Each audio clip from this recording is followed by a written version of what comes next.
Welcome to an impromptu live stream. This is in honor of the Esoteric Order of Daegon. Do what thou wilt shall be the whole of the law. Love is the law, love under will. Fuf nubli nubul naft, Cthulhu relie, vag nagel fuftage. Randolph Carter went through the gate of the Silver Key around All Hallows Eve. We've just passed the crux of Walpurgis Night and Beltane. In honor of the Esoteric Order of Daegon, as revised by Frater Obed Marsh, the Grand Master, we shall do a 3-card reading this morning. Before Lovecraft died, he left behind the Silver Key in the form of Randolph Carter, his most developed character, who appears in no less than 4 of his tales. This character assumed an independent existence during and after Lovecraft's life. For many years, Randolph Carter waited in the parallel world that men and women of this world can sometimes visit in dreams, for someone to discover the keys to the mythos that Lovecraft had unconsciously revealed in his stories. During the socially turbulent 1960s,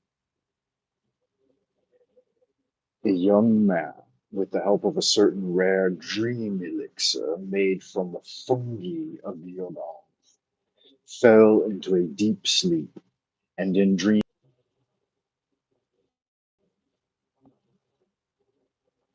and Randolph Carter took a small journey to the hot tub to have himself a pina colada.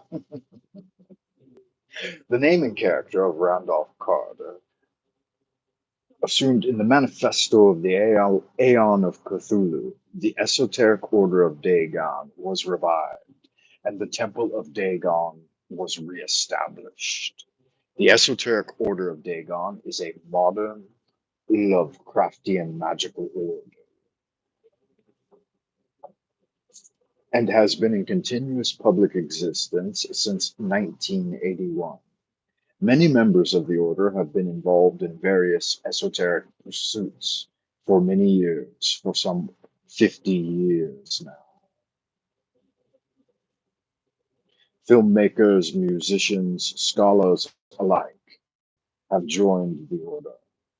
The creative artistic results of the members of the group is proof that it is something of value to offer, and the occult fantasies of immature and ineffectual persons are usually the first reason for the rejection of their consideration into the order.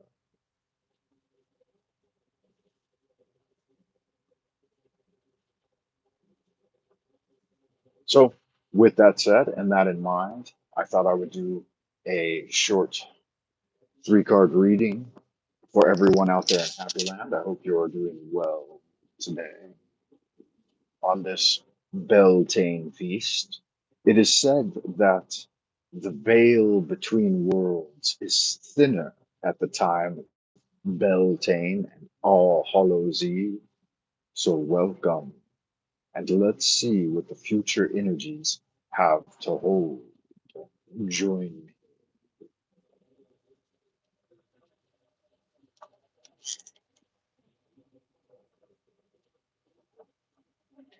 We have the keys of the tarot before us.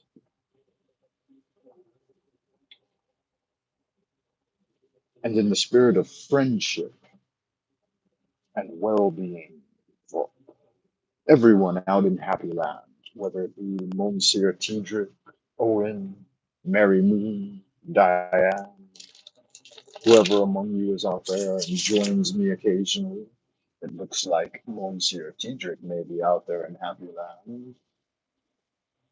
Tiedrick says, "Yo, Frank, what up? How are you? I'm doing well, sir. Thank you for asking. It's been a week since you went live with the jive." Yeah, it's true. Laying in the pool, having a pina colada. Man, I wish I was there with you, brother. I wish I was there in the pool having a pina colada with you. That would be dandy. When the Ace of Cups comes up, it's important to remember that each person and event may possess a precious hidden gem inside, and we should make a conscious effort to find it. So yeah, when you encounter someone, ooh, there's shadow beings with me this morning. I was in dreamland and I woke from a deep slumber in which I had gone down the onyx stairway into deep slumber. I am there with you, that's right. But I wish I was in the water too. I had gone down the onyx stairway and I was deep in slumber. And I awoke and I thought, what would I talk about if I were to live stream? And something cued off my original interest and why I learned the method of the silver key to enter into dreamland. And I thought, why not do a 3 card reading for the energies coming forth at this time of Beltane and see what's going on out there in Happy Land? Wow. Our bottom card is the Final Judgment. So this card represents revelation and uh, the awakening of prophetic visions. We see the archangel, believe that's Gabriel, might be probably Michael since it's got blonde hair. So one of the archangels and blowing the trumpet, waking people up. So I guess it's time to go woke or go broke, huh? Let's see what our cut reveals. Our cut reveals the Emperor. So this is the auspices of Aries and reason and logic and being in command of your situation. So this might apply directly to you, Monsieur Tiedrick, since you're the emperor of your own situation. We'll do another shuffle here.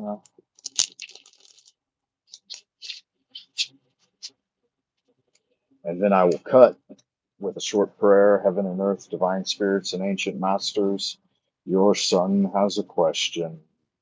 Please reveal this to me through the system of the tarot. I will accept this response whether it shows me good fortune or misfortune. And there's the cut. All right.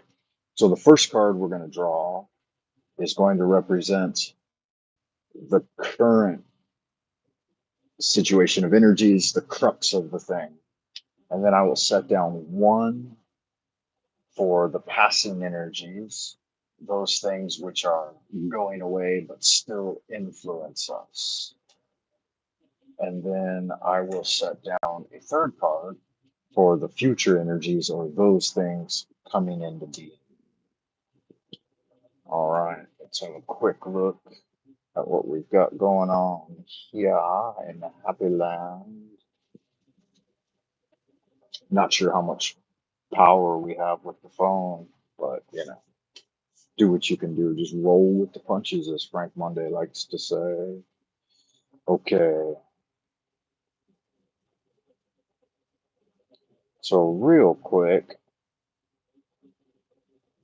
the current incarnation of the Esoteric Order of Daegon began with the announcement of an imminent reification of the Aeon of Cthulhu Rising. By mid-1980s, invitations to the order had begun. Uh,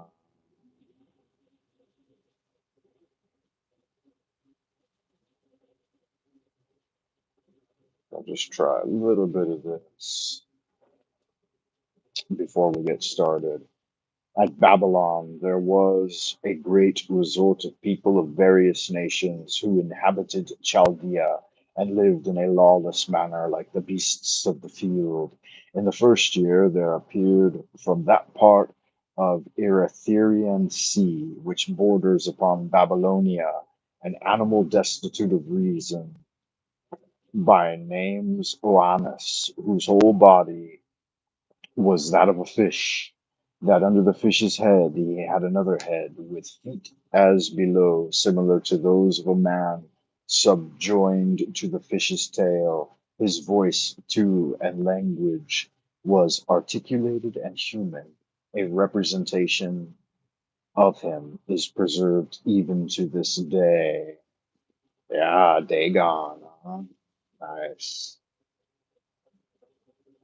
The degrees, there's the fish man.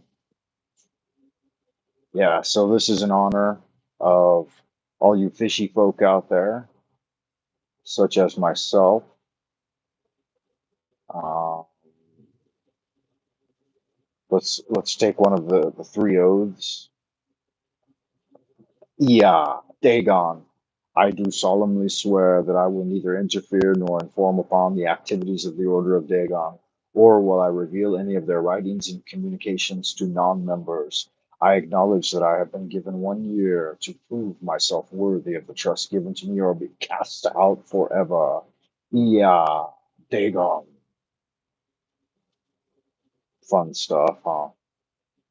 Although I'm not officially a member. I just think it's interesting to look at. All right, let's have a look at our three cards and see what we've got going on.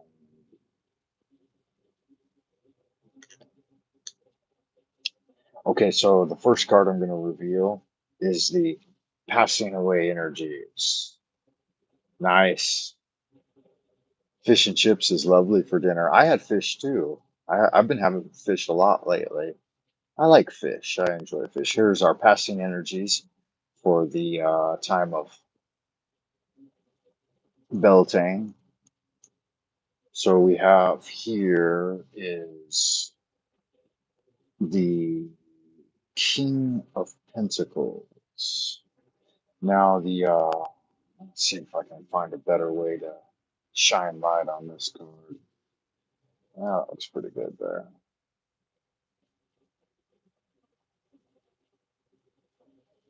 So the King of Pentacles is a lovely card, huh? And we see here that we've got the Pentacle, and then he's holding a wand. So this card and the energy of this card represents someone who has achieved financial success and is in a secure place of fortune for themselves financially and is able to help those around them. This type of person is could be someone with dark complexion and dark hair, and they have a generous and supportive nature. Um, Also could be gregarious and somewhat humorous, jovial, methodical, systematic, this type of person.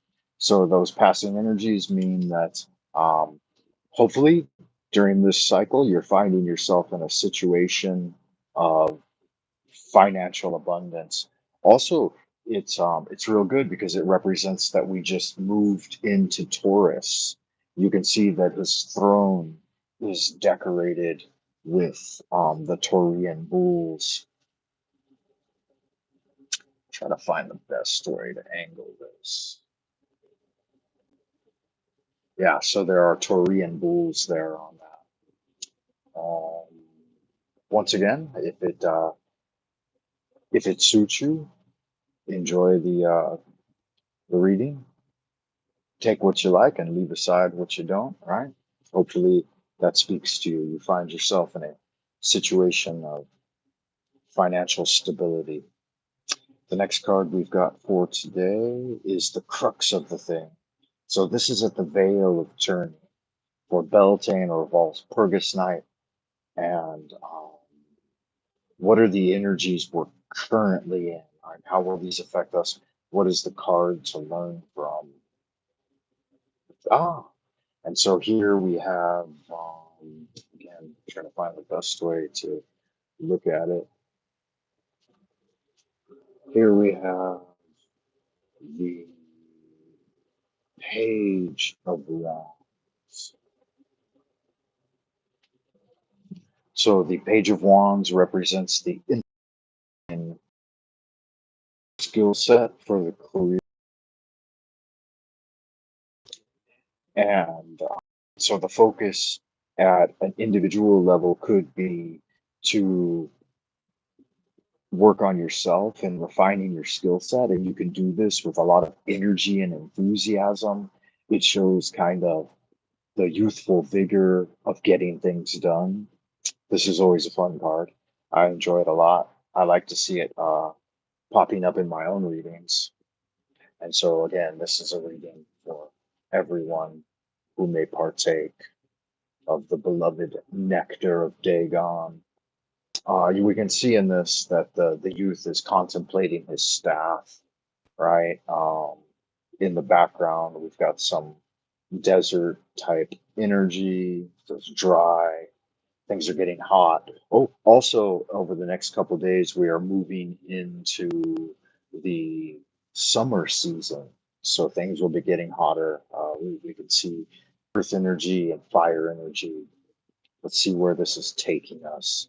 This last final card here will be for the emergent energies. Those things are which are incipient that we have to uh, one look out for and also look forward to. So where are the energies of Taurus and Aries and this fiery energy coming into summer, headed towards the solstice? What are we going to experience next? Oh, contention. Good. The Lord of Strife, I believe. Um, the Five of Wands. So let's see how this one works. Pardon me there we go. So here we have the Five of Wands. Fives are dynamic, changing situations. In this one, it's portrayed five young men brandishing their staves and engaged in faux combat. So they're sparring basically, and yeah, you could say they're fighting. There's some intimation of contention, but it's mostly indicative of healthy competition. So healthy competition brings about growth and um, development and greater levels of striving. You know, really, this is the type of energy, this dynamic five energy is the kind of thing that will break through the inertia and mediocrity that has hitherto held you immobile. Yeah, so it's a shaking up of things. It definitely shows some conflict, but it's mostly in the healthy sense, as Wands energy represent fire. And yeah, so it could represent a breakthrough, a moving forward. It's a good one in position to what we saw coming before. So we have the Taurean energy, which we just went past the cusp of Taurus and moved into the sign of the bull. Of course, we're still feeling that energy of Aries and the youthful vigor of developing your skill set and refining your enterprises, looking forward to growth in the summer season, even a flourishing, right? Thriving in the summer environment. And then we have that competition and healthful interaction of getting out there and doing things again.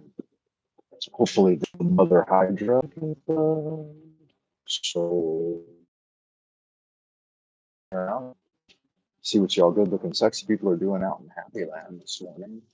I hope you are well. Have been well. I'll just update you a little bit on the situation here.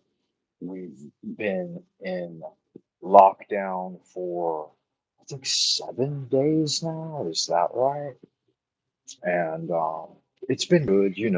Lockdown's no big deal for me. When we went into our first lockdown in 2019, at the end of 2019, I believe is when it began, when the International Army Games were over here, and they started with this whole happy horse shit. They didn't tell the world until 2020, but it actually began here in China in 2019. People were aware of it, and if you're sensitive to the currents of intuition like I am, then you knew exactly that something was up. So yeah, I'm having myself a cup of coffee thanks to one of my patrons out there, a Monsieur Jeff Tiedrick, who's been very supportive of the channel. Thank you to that. A shout out to you. Like we say in Gaelic, may you be half an hour in heaven before the devil knows you're dead. Monsieur Tiedrick. Do you have food for the lockdown? Be smart with rations. Yeah, they started doing food rationing even before the lockdown was announced. And so I knew something was up. And yeah, we've got plenty. Man, my wife is she's almost, I would call her almost a fanatical prepper. And I've never really begrudged her that because I know that it gives her a sense of a sense of safety and security. Um,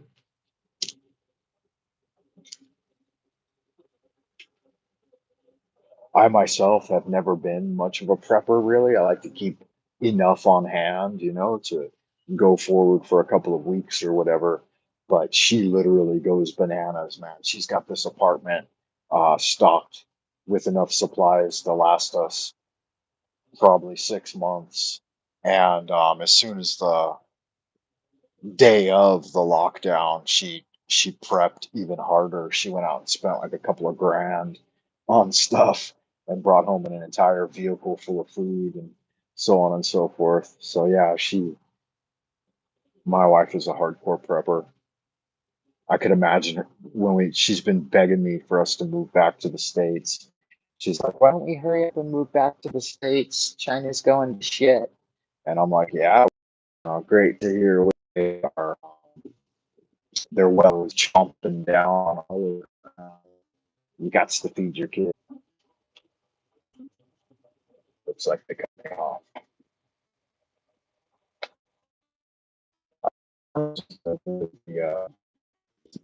The YouTube going forward.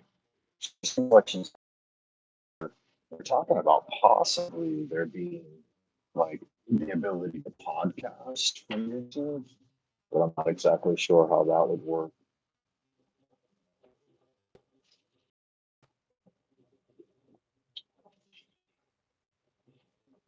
We could look a little deeper into a couple of those cards that I pulled. Let's see what old. Oops, that's not good. Let's see what old Arthur Edward White has to say about.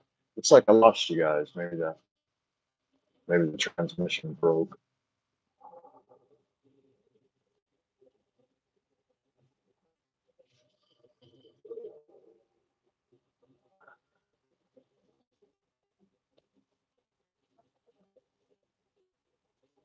We'll finish off with Arthur Edward White's description of the King of Wands. Physical and emotional nature to which this card attributed is dark, ardent, lithe, animated, impassioned, and noble.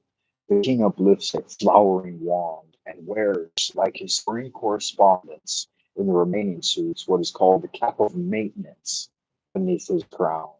He connects with the symbol of the lion, which is emblazoned on the back of his throne. Oh, wow, that's interesting. Oh, no, it wasn't the King of Wands. It was the King of Pentacles. That's right. My bad.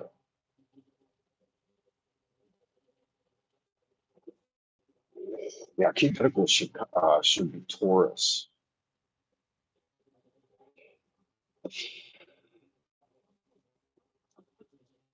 White says the figure calls no special description.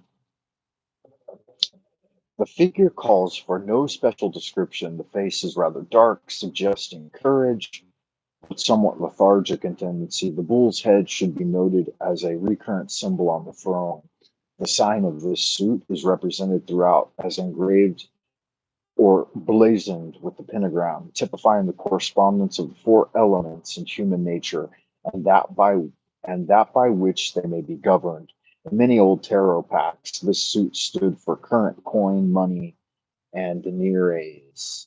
I have not invented the substitution of pentacles, and I have no special cause to sustain in respect of the alternative, but the consensus of divinatory meanings is on the side of some change, because the cards do not happen to deal especially with questions of money. Therefore, divinatory meanings here with the King of Pentacles are valor, realizing intelligence, business and normal intellectual aptitude, sometimes mathematical gifts, and attainments of these kinds. That's nice. Let's look at that page of wands as well.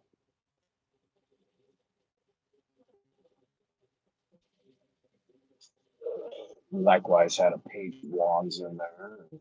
I like Wyatt's descriptions. In a scene similar to the former, a young man stands in the act of proclamation. He is unknown but faithful, and his tidings are strange. Divinatory meanings here are a faithful lover, envoy, or postman. Besides, he will bear favorable testimony concerning him. So, okay, so look forward to some good news coming at you via the post or email or other types of communications. He wears the fedora and it has a feather in it, so that, yeah, that's indicative of messages coming your way. And then finally, we have the Five of Wands, which I believe is a card of contention, but in a positive way, right? It's a kind of constructive competition. So here we have a posse of five youths who are brandishing staves as if in sport or strife. It is mimicked warfare, and here too corresponds to the divinatory meanings of imitation, for example, in sham fighting or competition, and struggle for the search of riches and fortune. In this sense, it connects to the battle of life. Here, some attributions say that it's a card of gold, gain, and even opulence. Good. So we have those contentious bolts. So that's something to look forward to. Yeah, it's known as the Lord of Strife. And life can be tough, man. You got to get out there and get it. Hey, look, Diane's out in the ideas room. Welcome, Diane. Good to see you again. I hope you are well. I was just doing a little esoteric order of Daegon reading of the tarot cards for Beltane and Volspurgis night. We are currently on the 3rd of May, 2022. The attributes of the lunar energy is trine with or conjunct to the sun in Taurus. Jupiter is sextile to Uranus. The sun is square with Jupiter. The moon is quadrant of Jupiter. We've got what else? Moon in Gemini squared to Mars, sextile stuff going on. Yeah, next couple of days we're coming up on the first day of summer by the Chinese calendar. So it's called Li Xia, or the beginning of summer. The Western calendar doesn't actually start summer, I guess, until um, the summer solstice. But according to the Chinese calendar, the summer solstice is the midpoint of summer. So there you have it. Not a lot else going on out here.